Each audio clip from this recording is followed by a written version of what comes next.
Welcome to Let's Get Writing. I'm your host, Kathryn Mousseau. This is a show dedicated to writing in all its forms, whether it's poetry, novels, screenplays, or in the case of what we're going to talk about today, playwriting. And what we want to do is inspire you if you have ideas or doubts. Hopefully we can take those away and encourage you to get those ideas out of your head onto paper, and I think I have just the guy to help me do that. Paul David Power, welcome to Let's Get Writing. Thank you for having me. Oh, it's a pleasure. You're based in St. John's, Newfoundland, but yeah, right now in particular, you're on the road. So let's hear a little bit, let people know who you are and what you're doing. Well, we're currently on the road touring a play that I wrote called Crippled. We're on what's called the Arts and Culture Center tours. So Arts and Culture Centers have been great in sending us across the island. So we've been performing my show Crippled.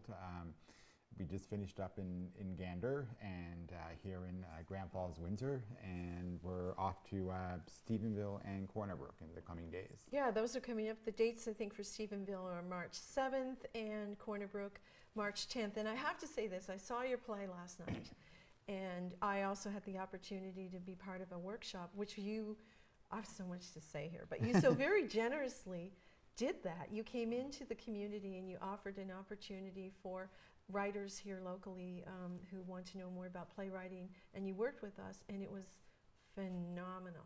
I loved it. So so we spent yesterday together for about 6 or 7 hours, and I talked to the group from Grand Falls online leading up to that. And you know, Crippled is a personal story, and I'll talk more about that in a minute if you like. But sharing the participants of the workshops also shared their own personal stories. That's what the workshops were about. They were called Everyone Has a Story. So I asked or challenged people to some milestone in your life, some hardship or challenge, and the diversity of stories and the diversity of personalities was great. And the opportunity to work with you, because I think your experience, you were so able to take what we had written and just pull from it those kind of what you call gems. I call it like you're pulling a thread, and you would pull that out and challenge us to write it better.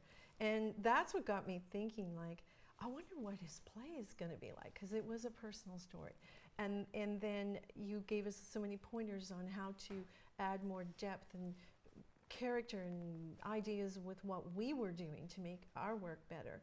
And then I went to your play last night, and I think I just sat there, probably had my mouth hanging open for the whole time. It was beautifully written, beautifully told, and beautifully acted. It was a performance that, I have to say, if people haven't seen it, they need to see it. Thank you. A fabulous work. And so you wrote from personal experience. Let's talk a little bit about that, because I think that's a big part of an author's work. Somewhere, some part of us goes into our work. Yeah. Well, you know, I've been involved in the local art scene for many years, based out of St. John's as an actor and a playwright, and that's my background. I went to Memorial University and I did an English degree with a concentration in theater, and I've been writing for over 25 years in different mediums, including plays. My writing career has gone from the arts to writing for government and private sector, all that sort of stuff. But about 5 or 6 years ago, I decided to make the arts and playwriting my full-time job again. And the reason I did that was in 2013, I had my partner Jonathan. We were together for 9 years. Suddenly passed away. It was an aortic dissection, so it was a very sudden passing. And I started this, what we call a grief journey that never seems to end, and all that questioning about life, and you know, your perspective changes when something like that happens about what's important in life. And I decided, you know, none of us can guarantee we're going to be here tomorrow. None of us can guarantee we're going to be here in 5 minutes. And I decided, you know, I didn't want to spend one more moment of my life putting effort into something that I don't like or doesn't excite me. So that's why I decided to go back to the arts full time. and start writing a play called Crippled. It also stemmed from the loss of Jonathan as an artist, as a writer. I find it really a lot easier to express myself on the page than verbally or in a counseling session or whatever. It's like it's like a counseling session in some ways. Some of the writing that we did with you in the workshop to deal with things we'd experienced and then sort through it, and how it is a form of counseling. Absolutely. Yeah. Self-counseling. Yeah. It's a beautiful form. Yeah. Yeah. It's, well, that's what Crippled is about, or what I found. I started writing this play back in I think 2014 or 15, and it was more of a means as a healing process. And it's a great example of how art and creation can really heal as well as entertain. And I started writing Cripple because I had so many unanswered questions of losing my partner and things I wanted to ask or things I never got a chance to say. And it was a real cathartic thing to be able to say what I wanted to say or ask what I wanted to ask to Jonathan through my writing and plays dialogue. And at first it was just for me, and somewhere along the way it started evolving into a full-length play that I've been working on for the past 5 years. Well, you know what, the 5-year thing is good to know because it's such a good play, and I'm glad you worked hard at that. Thank you. Yeah, because I thought it's so evolved, and if you sat down and did that in 24 hours, I would cry, I think, and give up. Right, yeah, no.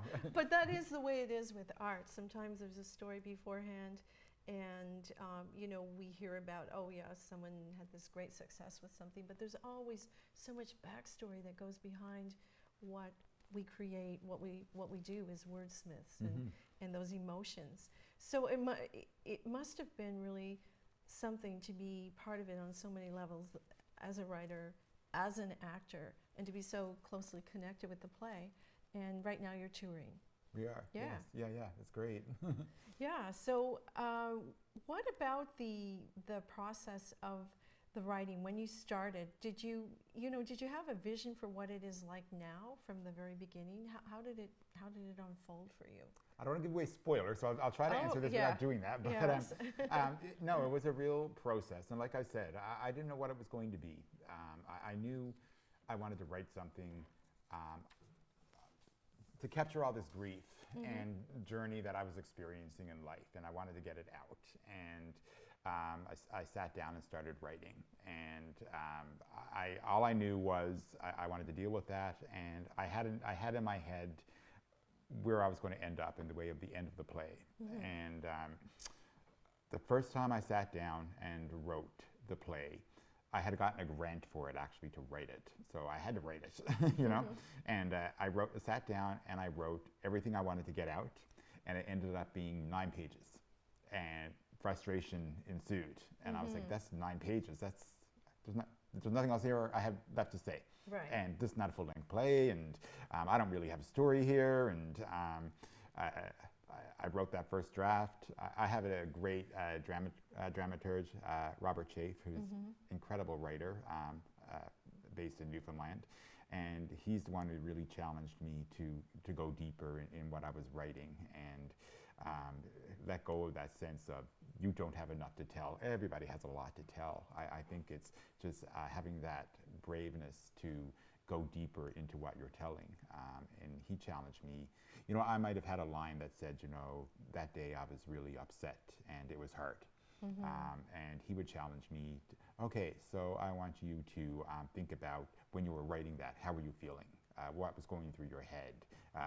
Describe that day. And all of a sudden, a 3-line thing became like a page.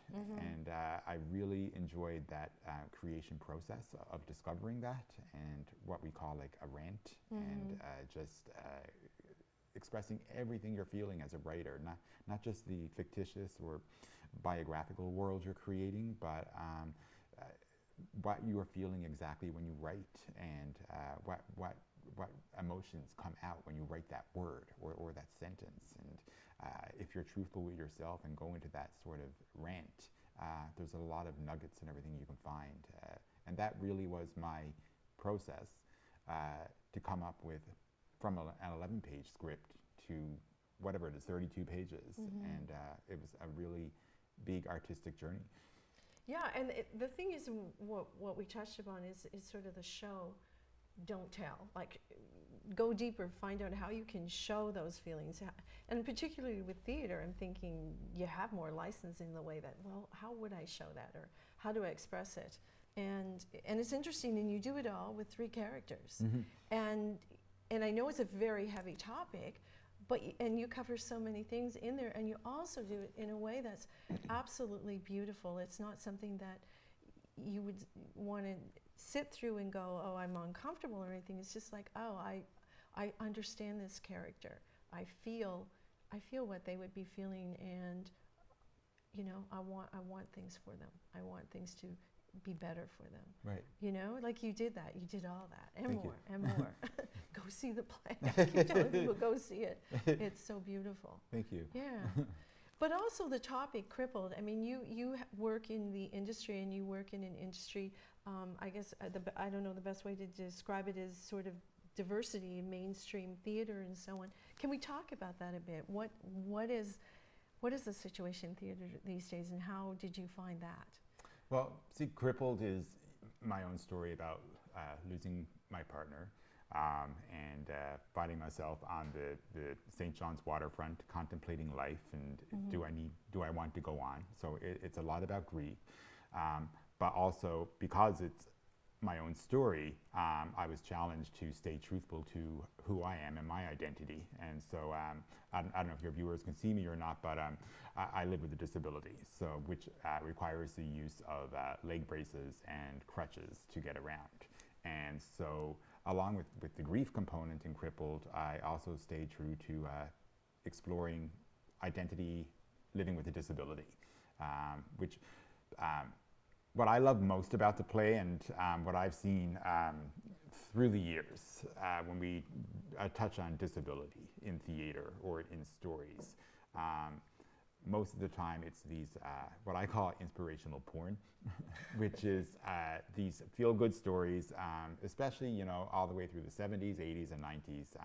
If you were going to see any kind of diversity on stage or on our screens, especially when it came to disability, it was always about someone overcoming that disability, which is not a bad thing, but it almost became like a formula for story of, okay, the only time we're ever going to see disability approached on our screens or on our stages is if someone's encountered or lost some kind of mobility, or they were born with it, and that's a bad thing.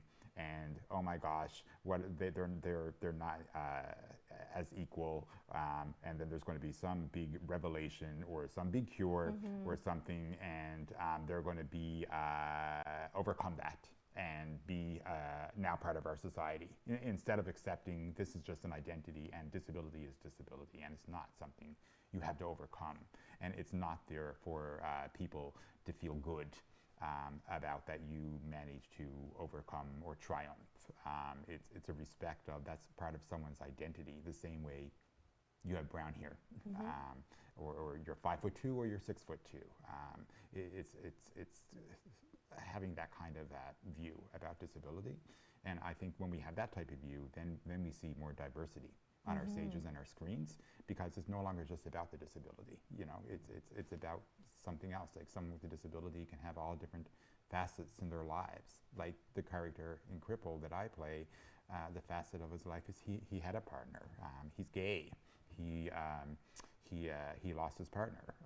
So much different facets of a life that has nothing to do with the disability, and that's sort of the direction we're headed. Or you see more of nowadays when we're talking about diversity on our screens or in theater. But it's still a rarity. You know, I get a lot of attention for Crippled because it's still unique that a lead character has a disability. The title of the play is Crippled, which in itself ignites discussion, some anger for the word crippled. But it's still considered like a unique product, because we don't see it often. And I think you brought it out in the play. You said, well, the other character had said to you, your disability is not your disability, it's that you feel sorry for yourself, Mm-hmm. you know, basically, and that was the crux of it. Yeah. It was what you were creating and feeling. And I think you handled it so well, and so you should. I mean, because you have a perspective that nobody else can have. And I think we can learn a lot from hearing your story in that play to give us the perspective that we should have. Because we hold back sometimes on things like that. We're like, well, we're not comfortable, and that's what it's all about. But if it's coming from you, if you yourself are not comfortable, or you are feeling sorry for yourself and not living the way that you can live, and it's a really thought-provoking piece of work. But when you set out to do it, I mean, did you feel particularly challenged by it, or did you feel like I can do this? You mean like for the subject matter? Or? Yeah, the whole thing. Here's the most the most challenging thing was not hiding behind a character or a work of fiction. If we're talking about, and any of your viewers who are interested in using their own life experience or their story to tell, it's scary. As writers, we hide behind characters, or we hide behind fictitious settings. That doesn't, even if we're basing a story on something we've experienced, there's that safety mask. If we're creating a character to tell that story, it's another. You're shaving off all the armor that's protecting you when you go into revealing it's you up there and it's your story. So the most challenging thing for me for Crippled, that my dramaturge challenged me to do, was use my own name. And put yourself out there. And put myself out there. And, I remember I wrote, he's like, why is, you're up there telling your story. I act in the play as well. Why are you using this name? Why aren't you using Paul?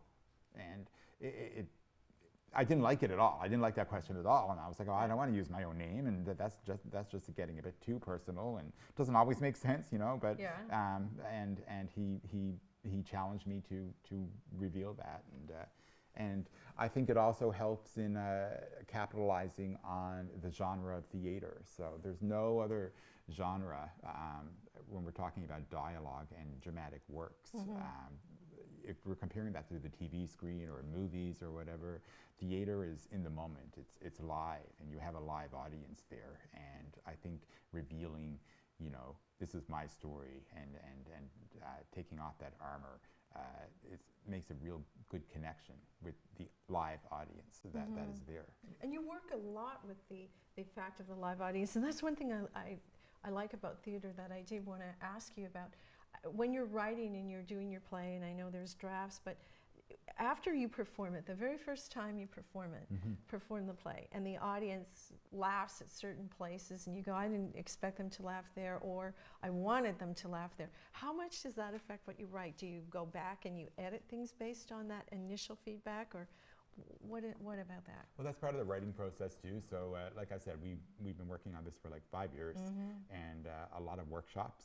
And what we do, when I mean by workshops, is write a few drafts, then have some actors around so you can hear how it sounds. We did a table read of Crippled back in I think it was 2017, and had an audience. It was just a table read, and it got to gauge totally how the audiences reacted to certain things. And I always think I'm funny, but sometimes the audiences don't. And also, the initial draft of Crippled, when we had that first table read, Crippled is a 3-person show. I got 2 great actors with me, Pat Dempsey and Matt White, who are incredible. But originally the show had 5 characters, and those 5 characters or actors were playing multi-characters as well, or transformed into different characters. And what I learned from that reading is it was too crowded. And I also learned, a lot can be achieved with a look or a good, strong piece of dialogue, rather than introducing multiple characters to convey the message. I learned that through the workshops. The funniest thing is there's this one joke in Crippled, and Pat Dempsey, my co-star there, it's a tongue-in-cheek joke. I thought it was funny, and it's never got a laugh. Never, ever, ever. And but it's because we're performing it. It has transformed into a line now that we expect is not going to get a laugh. So we poke fun at that, and so it's like there's a way the audience reaction has dictated how the line is presented, or changed the meaning of the line. So now it's more of a corny sharing thing between the two characters rather than a joke that the audience is supposed to laugh at. Yeah. Yeah, and I think that's a very cool thing about writing for theater. I'm so inspired by your play, by the workshop. It's just like, I gotta do this. I have to do this. And also, I like the fact that you, as part of the play, sort of break that barrier between the actors and the audience. I don't know, am I allowed to say this? I don't want to give anything away. But you experiment. Yeah. You experiment with some different things. Let's put it that way. And you're not afraid to take some chances that way, and it works. Well, I learned through my dramaturg Robert Chafe, and he had me do like a lot of research, and so there's something that's called a term called a well-made play, which means that a well-made play is what you expect, right? It has a good introduction where you introduce all the characters, probably some backstory, then you introduce the conflict. There's a crescendo to the conflict, and then there's a resolution. That's right. A nice little structure and very neat, and everybody expects it. Believe it or not, that's not what you should be going for as a writer in theater. It's kind of lazy. Because like I said before, theater is an in-person experience, and it's an opportunity to break down that fourth wall and actually give your live audience an experience with live actors. And so that's what we do in Crippled. We break down that fourth wall, and from all the feedback I've gotten, we transform it from a passive story that you come in and watch, and you got the safety of that fourth wall as an impartial audience member, and you become sort of part of the play, and you are experiencing the emotions that the characters are also experiencing, because we draw the audience in and they become part of it. If you don't totally understand what that means, you should come see the show to figure it out. Oh my goodness. So I mean, you're an inspiration. Are you offering workshops to people in general? You have Power Productions. I do. And that's your other, is it under that company that you offer training and so on? Well, I'm just getting into now, so the Arts and Culture Centers were good enough to also encourage us to connect with the community. So we're doing, I'm doing writing workshops while we're doing this tour, especially with your group here in Grand Falls, Windsor. I've experienced how much I loved it. I'd love to do more. And you know, it's funny, I was just on an email, we were performing in Nova Scotia in May, and I just got a request based on that same format of What's Your Stories. So, but Power Productions is my company, and definitely more workshops. And Power Productions is also committed to, we were talking about earlier, diversity. Through my research and travels, I discovered the Atlantic region of Canada. It doesn't have a lot going on when it comes to leadership for diversity in theater, meaning disability. There's a lot going on in Ontario. Well, it's not a lot going on. There's more going on in Ontario. There's more going on out west than here. We still have a long ways to go, but there was no leader. So I created Power Productions to encourage people who identify with some kind of disability to get involved in theater, because that encouragement isn't there. Because theater, for the most part, is not accessible, whether it's where you hold auditions. If you wanted to be a theater tech, you can't get up to the sound booth on top of the stairs. And a lot of the times, people who aren't physically perfect are not encouraged to audition. Or if they do audition, it's very rare that a director can look beyond what probably they had in their mind, which is not someone with a disability, and cast someone with a disability. So my company is all dedicated to fostering that. And wow. Yeah. Well, it's good that we're going to have a leader in Atlantic Canada. We lag behind in some ways, and you know, we'll be holding you to that, because I think you are the right person for that. But you know, I have some information about you that I don't know if you know that I have. I know that you had a birthday yesterday. I did have a birthday. You did have a birthday. Well, and so we want to recognize that. I've called in. Happy birthday to you. Happy birthday to you. Happy birthday to you. Happy birthday, dear Paul. Happy birthday to you. Thank you. You're very welcome. Can I make a wish? Yes. Come to the show. That's my wish. Yay. Thank you. All right, so. Well, thank you very much, everyone. And this is just to give you an idea. You guys are a close-knit group, and oh yeah, thank you. Don't lick the candle and put it back. And you know, some members of the show. We've got Matt here and Robert Gauthier. Yes, the lighting designer, and of course I've done a show with Pat Dempsey. That's right. I'm bad on names under pressure, but they all wanted to do this to I'm recognize sure they it. Yeah, they said they were doing something every day, and I said, okay, we can cut the interview short a bit for this because it shows what it is to be working on a production and the kind of closeness that comes from it and support. And so I think they love you. Yeah, sure. At least at this moment. Yeah, yeah. At least at this moment, and we really appreciate you coming in to do this. So I know out there, everyone who's intrigued is going to see the play, but they also want to know how they can reach you. So very quickly, crippled.ca and powerproductionsnl@gmail.com. That's correct. That's it. Yeah, so check I'm it giving out. that out. It's on the screen. Wonderful, great people. Make sure you check out the show, and if you're watching from Nova Scotia, go there. Anyway, thanks for joining us, and let's get writing. We're going to just keep on writing. Thank you Awesome. so much. Thank you so much. I'll just share this little cake. Yeah, why not?